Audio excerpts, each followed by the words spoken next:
ఇంకోటి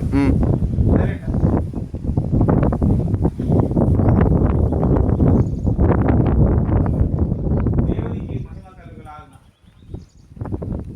మరి ఈ కొండ పైన మేము సిలువను చూసి మరి హైదరాబాద్ నుంచి వయా బీబీ నగర్ నుండి వెక్కిర్యాల గ్రామమునకు స్నేహితుని యొక్క కుమారుని పెళ్లి కొరకు మేము వెళ్తున్నాం. నేను నా కుమారుడు అరుణ్ అభిషేక్. ఈ మార్గంలో మాకు కొండపైన చక్కటి సిలువ కనబడింది. అలాగే కొండపైన ఈ షెడ్ ప్రార్థనా మందిరం వారు ఏర్పాటు చేసినారు. దైవజనులు ఈ ప్రాంతంలో కొంత స్థలంలో వారు కొని ఉన్నారు, తీసుకొని ఉన్నారు. మరి ఇక్కడ ఆరాధనలు జరగాలని దైవజనుల యొక్క ఉద్దేశం. కానీ కొద్దిపాటి అనారోగ్యంతో మరి స్థలంలో మరి ఆరాధనలు ఆగిపోయాయని ఇద్దరు సహోదరులు వచ్చి మాకు తెలియజేశారు.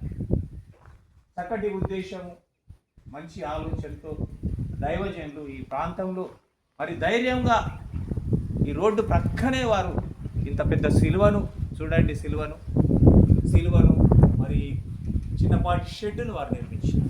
ఆ దైవజనుల గురించి ప్రార్థన చేస్తారు.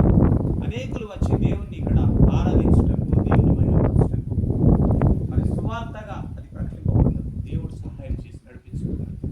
మహాపరిశుద్ధుడా, ప్రేమల తండ్రి, దయగల నాయన, మరి హైదరాబాద్ నుంచి మేము బీబీ నగర్ నుంచి వెక్కిర్యాల వెళ్తుండగా మీరు మాకు ఈ సిలువను చూపించినారు తండ్రి. మీకు వందనాలు. దైవజనులను స్వస్థపరచండి, మంచి ఆరోగ్యమును, శక్తిని, బలమును దయచేయండి. నీ రక్తంతో అతన్ని కడగండి ప్రభా. ఈ ప్రాంతంలో మరి గుట్ట మీద, కొండ మీద తను ఈ షెడ్డును ప్రార్థన చేసి మంచి సిలువ దైవజనులు స్వస్థపరచబడి మరి ఇక్కడ తను తిరిగి ఆదరణ నడిపించడంలో అనేకులను మరి ఇక్కడికి నడిపించడంలో మీరు చక్కటి ఆరోగ్యమును, బలమును, శక్తి దయచేయమని భద్రపరిచి ఇక్కడ సంఘంగా అనేకులు వచ్చి ప్రార్థించి కృపను, దీవెనను, ఆశీర్వాదం వారికి ప్రార్థన పరిశుద్ధ నామమున అడిగి ప్రార్థిస్తున్నాను తండ్రి. ఆమేన్. ఆమేన్.